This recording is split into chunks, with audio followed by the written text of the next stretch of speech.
I'm going to be talking about an app called Filmmaker Pro. It's a video editing app for mobile devices. It's free, somewhat. I'll get to the somewhat later.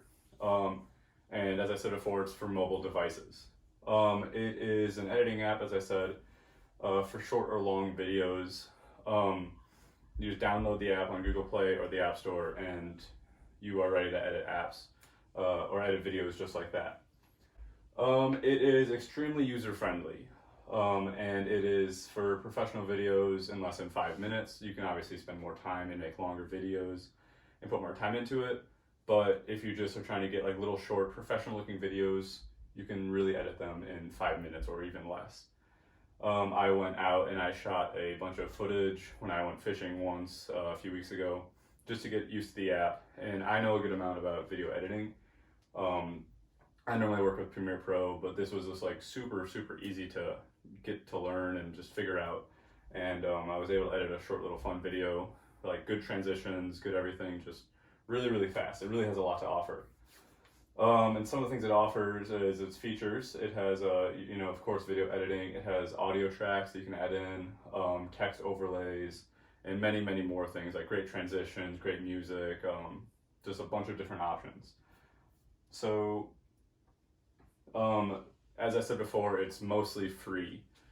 As you download any free app or anything that's free, there's always in-app purchases and ways to, for them to make money and for you to get more features. So you can upgrade to Filmmaker Pro to the Pro edition, so it kind of is like Filmmaker Pro Pro, and you can unlock many more features. So price-wise, all access monthly is $6.99. Or you just pay out the all access yearly, which is $35.99. And if you just want it to use all the time, the yearly one is the way to go because it comes out to about $3 a month as opposed to $7 a month, which is a great price.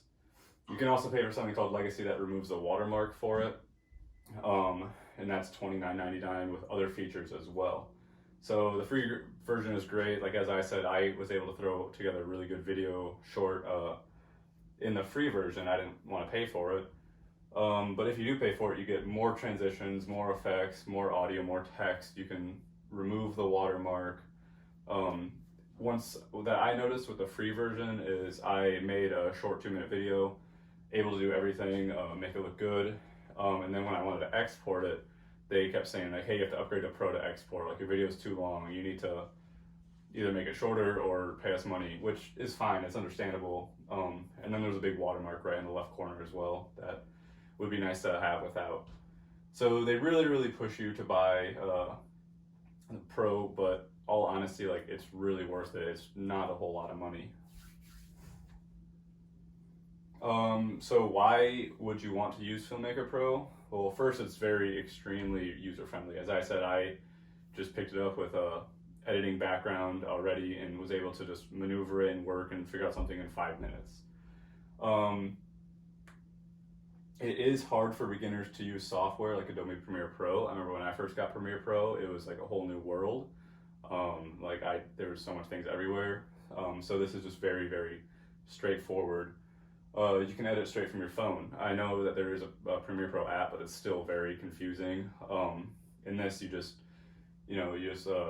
can upload videos straight from your phone to the app. I had about like 15-20 videos, like short little snippets that I uploaded for my little video, and it took about like 2 seconds to get them into the app and ready to edit, all lined out for me. So you don't need a computer. Like say you shoot something really good with your big camera and you want to go edit it, you need your computer there if you have Premiere Pro. Otherwise you can just edit it straight from your phone, which is great. And as I said before, it's very straightforward, simply shoot and edit right then. And then if you do get confused, you can just, as you're editing, you can just tap your video or tap a little icon and it comes up with a bunch of text about things you can do with it. So it's very, hold your hand along the way, but still, makes you feel like you're doing all the work. So I'm gonna look at a price comparison compared to Premiere Pro. I know there's a lot of other editing apps out there, but this is the main one that I use and that I know a lot of people use, Premiere Pro. So let's just look at the price comparison here. So all features for Filmmaker Pro for a month is $6.99. Year or monthly for Premiere Pro, it's $20.99. All features for a year. Filmmaker Pro is $35.99 or $3 a month, and Premiere Pro not available because they don't really sell Premiere Pro yearly. You have to get other subscriptions to other editing things like Photoshop or Lightroom that you might not want to use, but that's kind of what they do. Or as I said, you just use a free version. The free version is easy, it's simple, it's right there. And it does limit you a lot, but it's really not that terrible. And then there's the cons of Filmmaker Pro. Getting to know the app may take some time. If you're a new beginner, you can figure it out fairly fast. And since I said I had some background in video and editing already, it was very easy for me. But if I was trying to picture my mom trying to use it, she'd get it, but it might take a little bit of time. It could use a few more advanced editing features. As I was going through, it had some really good stuff in it, but some little like finer detail, like little tools or anything would be great. And I know that stuff's hard to do on a phone and get everything mobile, but it would be nice to have that. And then on the website, they said the program might crash randomly, and they said the developers are looking into that to try to fix that. But that's just a little con of it as well. Other than that, like, it is a fun app. It was an easy app. It was to edit fast videos. I would have showed the video that I edited, but I needed to pay because it was too long, so I'm not going to do that.